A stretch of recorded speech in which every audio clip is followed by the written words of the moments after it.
कोई तुम्हारे ऊपर कितना भी नमक डाले तुम्हें कोई फर्क नहीं पड़ता, कब तक, जब तक तुम्हारे शरीर में कोई कट ना लगा। अगर तुम्हारे शरीर में कोई घाव है तो जरा सा नमक लगेगा और तुम तिल मिला जाओ, तिल मिला। शरीर में अगर घाव है तो तुम्हारे ऊपर नमक का थोड़ा सा भी भाव आएगा और तुम तिल मिलाओ। जब तुम्हारे शरीर पर घाव ही नहीं है, तुम्हारे शरीर पर कोई कट ही नहीं है, तुम्हारे शरीर पर कोई चोट ही नहीं है, तो कोई कितना ही नमक डाले, तुम्हारे शरीर पर कोई कितना ही नमक डाले उसका कोई तिल मिलाहट आएगी नहीं। पर जैसे ही शरीर के ऊपर यदि कोई घाव रहेगा, शरीर के ऊपर यदि कोई कट रहेगा, शरीर के ऊपर कोई भी स्थान रहेगा, तो फिर वो नमक अपना असर करेगा, फिर वो नमक असर करता।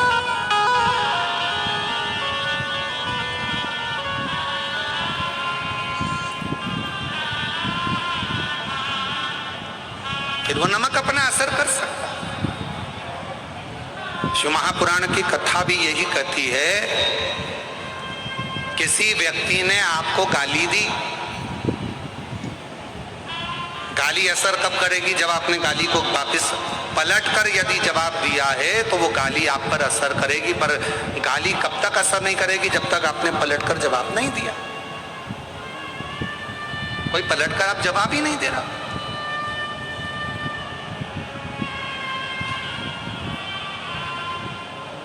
किसी ने आपको अपशब्द दिया, ताना दिया, आड़ा टेढ़ा बोला, आपने अगर पलटकर जवाब दिया तो समझ लो आपने गाली को लिया।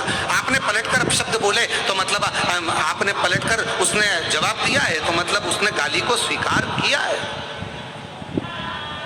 एक महाभारत का बड़ा सुंदर चरित्र है महाराज। जिस समय पर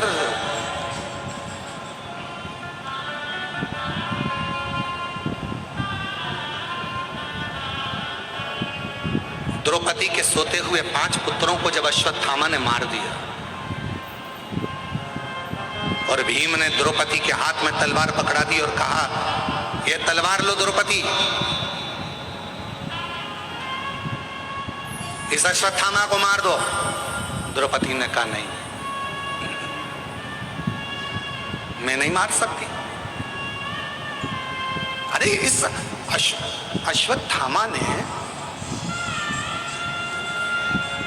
अश्वत्थामा ने तुम्हारे सोते हुए 5 पुत्रों को मार दिया द्रौपदी, तो तुम भी इसको मार दो। द्रौपदी कहती है, ये मेरे गुरु का पुत्र है, मैं इसको मार नहीं सकती। द्रौपदी, जब इसने नहीं देखा कि कौन बच्चों को मार रहा है, कौन को मार रहा है, तो तुम क्यों देखती हो? द्रौपदी ने कहा, यदि कोई कुत्ता हमको काट लेगा तो हम कुत्ते को नहीं काट लेंगे, कोई श्वान हमको काटेगा तो हम श्वान को नहीं काटेंगे, कोई सांप हमें काटेगा तो हम सांप को नहीं काट लेंगे, मैं इसको नहीं मार सकती। एक काम करो, इसके मस्तक पर जो मणि लगी है वो मणि निकाल कर फेंक दो, बाकी का और मुझे कुछ नहीं चाहिए। इसने मेरे बेटे को मार दिया, मैं अपने गुरु के पुत्र को नहीं मार सकती। ये द्रौपदी का चरित्र हमको कह रहा है, ये द्रौपदी का संवाद हमको कह रहा है कि यदि कोई हमको अपशब्द कह रहा है तो हम अपशब्द से जवाब क्यों दे। कोई हमको गाली दे रहा है तो हम गाली से जवाब क्यों दे।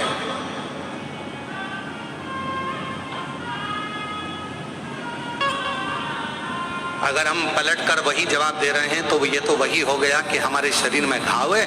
सती माता ने कोई जवाब नहीं दिया। नारद जी बार बार निकल कर जा रहे थे, इंद्रदेव निकल कर जा रहे थे, वरुण गरुण निकल कर जा रहे थे, 33 कोटि देवता दक्ष प्रजापति के यहाँ जा रहे थे। माता सती ने कोई जवाब नहीं दिया। आखिरी में हुआ क्या, जब देव ऋषि नारद ने देखा कि सती के चेहरे पर कोई सली नहीं आ रहा, तब देव ऋषि नारद माता सती के पास आ गए और सती से जाकर कहा, माँ आपके पिताजी यज्ञ रखे हैं और उस यज्ञ में सबको बुलाया, आपके पति को और आपको नहीं बुलाया। बस अब माता सती का हृदय, अब माता सती का दिल अब रोया, अब रोया। और शंभो शरण मांगू घड़ी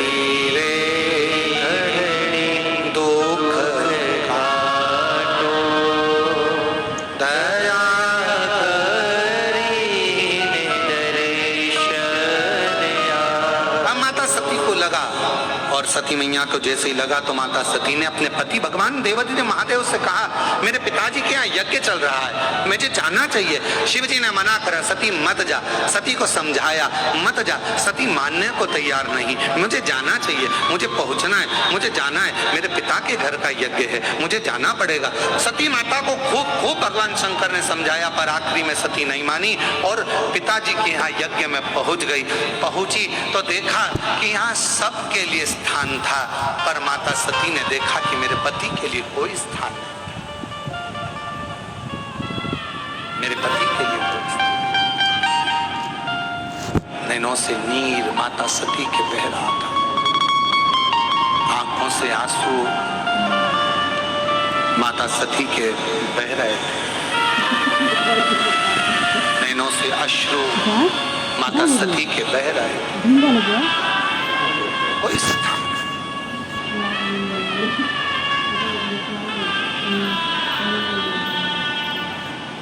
कितना सुंदर कहा है माता सती ने, जरा ध्यान से सुनना। एक जितने भी आस्था चैनल पर कथा सुन रहे हैं, जितने फेसबुक यूट्यूब पर कथा सुन रहे हैं और जितने भी इस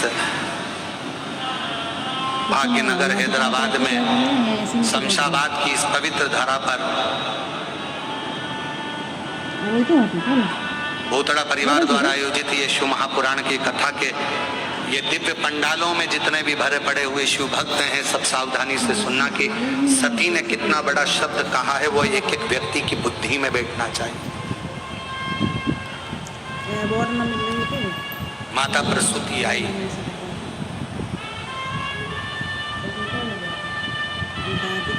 सती के सिर पर हाथ रखा, बेटी सती, बेटा सती, तू रोती क्यों है? तेरे नैनों में जल क्यों है? रोती क्यों है? ले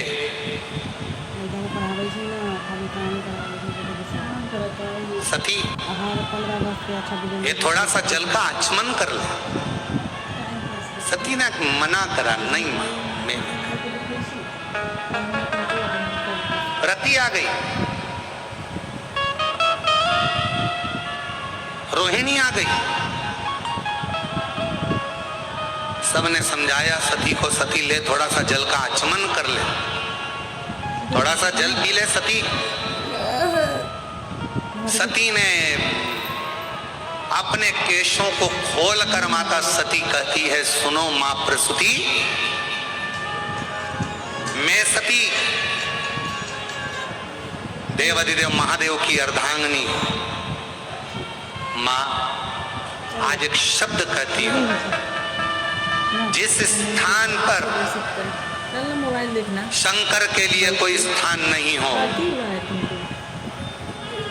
जिसके घर में भगवान शंकर का शिवलिंग नहीं हो, जिस घर के अंदर, जिस भवन के अंदर शंकर का कोई स्थान ना हो, शंकर का शिवलिंग ना हो, सती कहती है उस घर का जल पीने वाला कभी मोक्ष प्राप्त नहीं कर सकता, उसे कभी मोक्ष नहीं मिल सकता। जिस घर में शंकर भगवान का शिवलिंग होता है, जिस घर में शिव का स्थान होता है, जिस घर में शंकर का एक प्रतिबिंब स्वरूप होता है, उस व्यक्ति को किसी तीर्थ में जाने की जरूरत नहीं पड़ती, सारे तीर्थ उस व्यक्ति के घर में आकर विराजमान हो जाते हैं, सारे तीर्थ।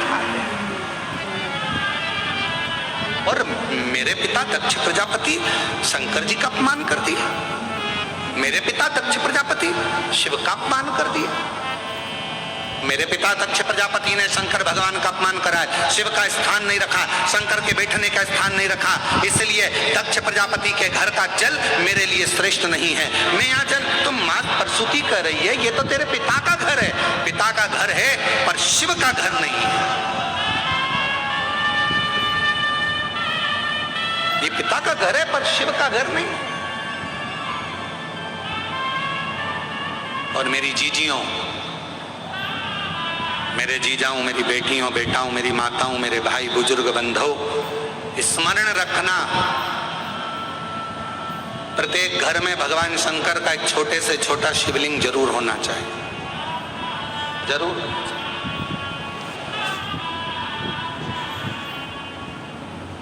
कल हमारे श्री ब्रजगोपाल जी भूतड़ा जी और श्रीमती दीपाली जी भूतड़ा जी दोनों एक प्रश्न कर रहे थे। कल उन्होंने कहा, गुरुजी हमारे पास में 2 शिवलिंग थे, तो किसी ने कहा कि एक शिवलिंग रखो, एक शिवलिंग हटा दो, तो उसको रखना चाहिए नहीं रखना चाहिए। हमने कहा, हमने कल भी कथा में कहा था, 1 से 1000 तक भी अगर तुम्हारे घर में शिवलिंग है तो वो दोष नहीं देते, वो तुम्हारा कल्याण ही करते।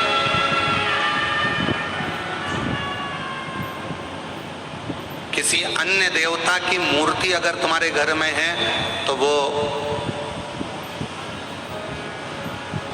किसी देवता की अगर मूर्ति तुम्हारे घर के अंदर है तो वो 1-2 हो सकती है, 2 से ज्यादा नहीं हो सकती है। पर भगवान शंकर का यदि शिवलिंग तुम्हारे घर में है, 1 है, 2 है, 3 है, 4 है, 50 है, 100 है, 200 है, 500 है, 1000 है, 10,000 है, कितने भी हैं, तुम्हारे घर का वो शिवलिंग कभी तुमको दुख नहीं देगा, कभी कष्ट नहीं देगा, कभी तकलीफ नहीं देगा।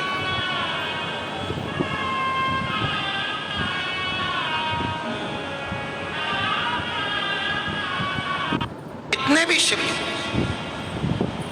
और हाँ, एक बात याद रखना, अगर तुम्हारे घर के अंदर कोई शिवलिंग नहीं है तो शिव महापुराण की कथा कहती है, सती माता का चरित्र कहता है, फिर उस घर से गया हुआ व्यक्ति कितने भी तीर्थ कर आए, कितने भी तीर्थों का जल लेकर आ जाए और कितने भी तीर्थ कर आ जाए, उस तीर्थ का कोई फल नहीं होता अगर घर के अंदर शिवलिंग नहीं होता।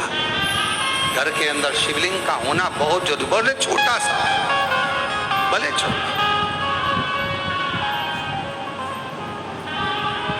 वो घर में होना चाहिए। और मैंने तेरे ही भरोसे, एक पत्र अच्छा है जी, बाबा